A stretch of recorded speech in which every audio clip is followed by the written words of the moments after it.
Good evening. I'm Roger Connor with the HVNN election wrap-up for November 8th. And unlike what's happening on the national political scene, there were no great upsets or surprises in the Hudson Valley state and congressional elections this year. Sean Patrick Maloney will return to Washington for a third term in Congress, having won 55% of the vote over challenger Phil Oliva. Jay Berkey stopped by Maloney's campaign party tonight in Newburgh for a word with the congressman. Well, I feel very grateful. This is the largest win we've ever had, and so we're obviously very happy about that. But really, this is a night to come together and to respect the will of the voters and to work together. I mean, the number one thing is we have real work to do, and that's what I'm looking forward to doing over the next 2 years. The fight for clean drinking water is right at the top of the list. We've been successful in this city in getting the water cleaned up, and in Hopewell Junction. We need to do more work on that. I want to make sure we get the job done on the Hudson River, so we get the PCBs out once and for all and hold G accountable. But we've got also a lot of work to do still on flood mitigation in Orange County and working with our farmers.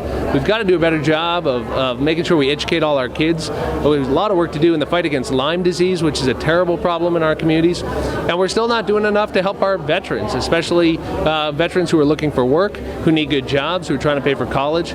So there's tons of work, and it's bipartisan work, and I look forward to doing it. I can't wait to get back to work.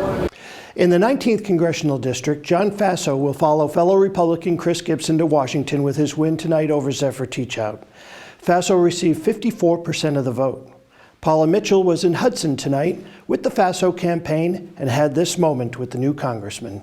Mr. Faso, what do you think are some of the issues that most resonated with voters? I think the biggest issue is, number one, we have a long history in this district. We worked hard, we touched a lot of people, and I was, in the last few weeks of the campaign, I would repeatedly hear from people, well, I met you last year, I met you 2 months ago, you were at my house, I saw you at the Hooli Festival.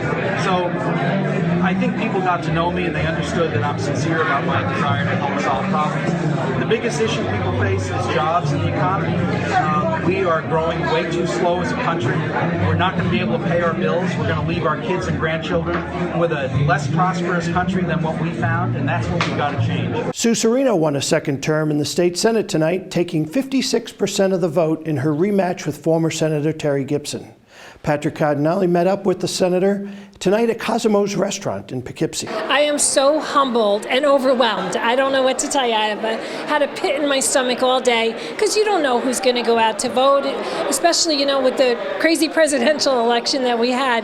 So it's amazing because so many people across party lines to come out and vote for me. And they had told me along the way, but they did it. And I'm just so humbled that they believe in me because you know, it's all with me. It's all about doing the right thing. It's about the quality of life. I always say it's not about the R and the D. That's the biggest problem in Albany. It's so terrible that we really all have to work together. So I'm really looking forward to going back to this next session and doing some great things, you know, for our seniors, for people with disabilities, our families that are suffering with the heroin epidemic.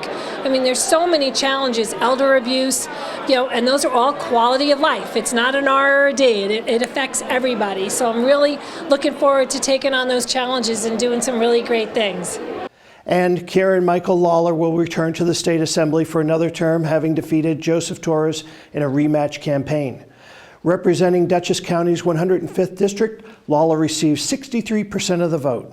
Patrick Cardinale caught up with the Assemblyman earlier tonight. Well, I'm very excited. The people of the 105th Assembly District gave me another opportunity to serve them, and what's very rewarding about this re-election, it was a big number, you know, almost 2/3 of the vote. And the other thing is, issues that I talked about 4 years ago when I was first elected, you know, spending less, about legislators spending less of the taxpayer money. It's becoming more and more mainstream. It was a little bit out there 4 years ago, but now I see more and more members of the Assembly and the Senate running for re-election saying, you know what, I'm going to spend less of your tax money. I'm not going to run for re-election on how much of your money I can spend. I'm going to run for re-election on how little of your money I can spend, and I'm proud to have helped start that movement. And I look forward to going back to Albany, taking on the status quo up there, I've taken it on the last 4 years, and I'll continue to take it on until things are running the way it should be. And the taxpayers and the citizens of the state are first and foremost, and the party bosses and the special interests and the lobbyists are, taking a back seat. The results of all the Hudson Valley races are listed below. A special thanks to the HVNN crew for providing video and results for this year's elections, and thank you for tuning in. Good night.